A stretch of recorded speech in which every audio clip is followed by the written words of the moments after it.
Se você está precisando de um roteador novo hoje, não tem segredo, precisa ser um Wi-Fi 6. Na minha opinião, comprar uma versão mais antiga é jogar dinheiro fora. Se você ainda não está convencido, nesse outro vídeo eu falei sobre duas tecnologias que fazem do Wi-Fi 6 um divisor de águas, o OFDMA e o BSS Coloring. Dá uma conferida lá depois.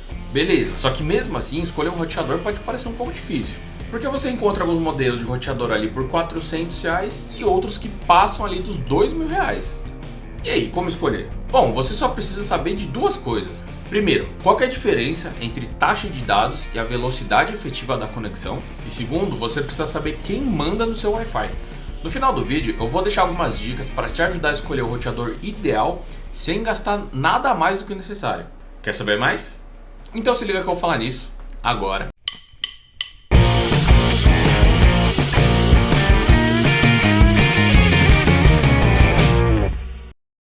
Essa pergunta do Victor é a dúvida de muita gente sobre a velocidade em uma conexão Wi-Fi, por isso eu decidi fazer esse vídeo. Se você tem alguma ideia bacana, deixa nos comentários, quem sabe ele não vira um vídeo aqui no canal.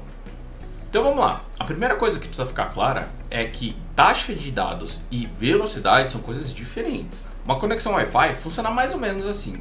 Quando você vai lá, liga seu notebook e conecta ele no seu roteador Wi-Fi, eles vão negociar uma conexão que varia dependendo da distância entre eles e quanto de interferência ali tem no seu ambiente. Essa conexão ela é medida por um índice chamado MCS. Quanto maior esse índice, maior a taxa de dados. Para ficar bonito ali e chamar a atenção, todo fabricante ele coloca na caixa do seu produto a taxa de dados com o maior índice MCS possível. Só que esse número não é nada realista. Olha esse exemplo prático aqui. Esse notebook ele tem um adaptador Wi-Fi 6 da Intel, o AX200, e conforme a especificação ele pode chegar até 2,4 gigabits por segundo ou 2.400 megabits por segundo. Se eu verificar o status aqui no adaptador da rede Wi-Fi, dá para ver que realmente ele chega nessa taxa. Mas repara na distância. O notebook ele precisa estar a meio metro de distância ali do roteador.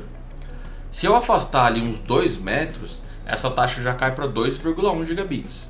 E se eu for na minha sala, que fica no andar de baixo do escritório, onde está o roteador, essa taxa já cai para 1,1 gigabits. Por isso que esse número na caixa ele não é nada realista. Mas beleza, você conectou lá o seu notebook no roteador, eles negociaram uma taxa X e agora eles começaram a trocar pacotes de dados. Para você que está assistindo esse vídeo no YouTube pelo Wi-Fi, agora só te interessa aqueles dados que carregam áudio e vídeo. Mas para o seu Wi-Fi te enviar esses dados de áudio e vídeo, ele também precisa colocar nesse pacotinho várias instruções para os dados chegarem no aparelho certo e não chegarem corrompidos. Essa aqui seria a estrutura de um desses pacotes e dá para ver aqui que só um pedaço dele carrega os dados que te interessam. Então por conta disso e outras coisas ali como a interferência do Wi-Fi do seu vizinho, a velocidade da conexão ela sempre vai ser menor do que a taxa de dados. Pô, quer dizer então que na prática a taxa de dados sempre vai ser menor do que está escrito na caixa e ainda a velocidade da conexão vai ser menor ainda que a taxa de dados. Ah, quer dizer então que essa informação aqui da caixa é tudo balela, não serve para nada? Não, essa informação ela continua sendo muito importante, porque para você ter uma velocidade maior você também vai precisar de uma taxa de dados maior. Beleza, Todd, entendi. Então é só escolher o roteador com a maior taxa de dados que eu encontrar por aí? Também não é por aí.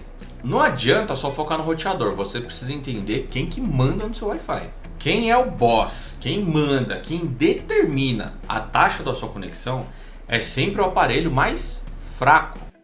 Todo iPhone a partir do 11, como esse daqui, ele já vem com Wi-Fi 6.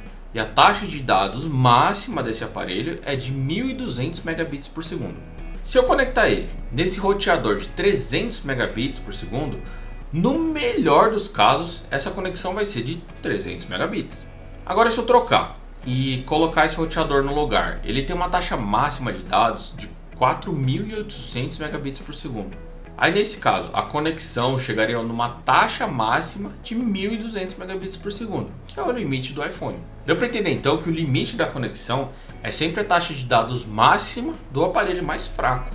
Então o ideal é que o seu roteador e os aparelhos conectados nele tenham mais ou menos a mesma capacidade. Bem simples, né? Então aqui vão 3 dicas para você ter certeza de que está comprando um roteador bacana. Primeira dica: se certifica de que o roteador ele tem suporte para a versão Wi-Fi 6 nas duas bandas, na de 2,4 e 5 GHz. Wi-Fi 6 é o nome de guerra. O nome técnico é 802.11ax. Esse AX que é o importante. Geralmente você vai encontrar na especificação técnica assim: AX/AC/N, etc. AX é a versão do Wi-Fi 6, AC é o Wi-Fi 5, N é o Wi-Fi 4 e por aí vai. O que você deve evitar é isso aqui. Esse roteador aqui ele é Wi-Fi 6 só na banda de 5 GHz. Na banda de 2,4 GHz ele é um Wi-Fi 4. Como a banda de 2,4 GHz ela tem um alcance mais longo, é bem provável que você esteja conectado nela a maior parte do tempo. Aí você compra um roteador novinho para usar uma tecnologia de 2009? Não, né? Sai fora dessa. Segunda dica: os aparelhos podem usar mais de uma antena para transmitir ou receber dados. É uma tecnologia chamada MIMO, Multiple Input and Multiple Output. Usando duas antenas para transmitir, você pode ter o dobro da taxa de dados, e usando duas antenas para receber, você tem redundância na hora de captar o sinal. Ou seja, é bom para velocidade de transmissão e para qualidade da recepção. E é isso que significa esse 2x2 ou 2R2T, é a configuração das antenas.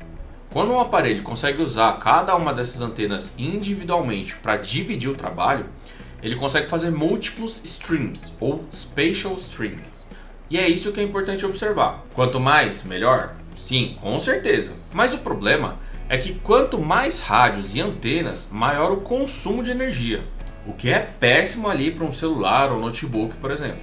Por isso que raramente você vai encontrar um aparelho desses com uma configuração maior do que 2 spatial streams. Olha a configuração do iPhone: 2 spatial streams. Olha esse chip da Intel Wi-Fi 6 para notebook: 2 spatial streams. Até o PlayStation 5, que não é um dispositivo móvel, não depende de bateria e está sempre conectado ali na tomada, também tem só 2 spatial streams. Então você não precisa gastar dinheiro a mais em um roteador que tem, por exemplo, uma configuração ali de 4 spatial streams, porque praticamente não tem nenhum aparelho que vai tirar proveito de tudo isso. Terceira e última dica: na banda de 5 GHz, um canal ele pode ter uma largura de 20, 40, 80 ou 160 MHz. Quanto mais largo o canal, maior a taxa de dados da conexão. Naquele exemplo que eu dei do meu notebook, eu tive que configurar manualmente o roteador para operar com um canal de 160 MHz, para só assim conseguir chegar naquela conexão de 2,4 gigabits. Só que quanto mais largo o canal, mais interferência ele vai captar ali do Wi-Fi do seu vizinho. E isso é péssimo, porque mesmo usando um canal de 160 MHz, se tiver muita interferência de outros Wi-Fi, em vez de aumentar, a sua velocidade de conexão vai cair. Então na prática, se você deixar o seu roteador escolher automaticamente a melhor configuração de canal, na maioria dos casos ele vai trabalhar com um canal menor, de 80 ou 40 MHz, justamente para evitar interferência. Um roteador desses para operar com um canal de 160 MHz é bom se você mora em um lugar ali meio isolado. Por exemplo, um sítio ou uma casa de rico ali naqueles condomínios que as casas ficam bem separadas. Agora, se você é como eu, mora numa casa pequena e dá até para escutar o vizinho trocando ideia ali, o canal de 160 MHz não vai te fazer falta. Então, para facilitar mais a sua vida, eu pesquisei 5 modelos de roteadores que têm todas as características importantes que a gente falou nesse vídeo. O link de todos eles vão estar aí na descrição.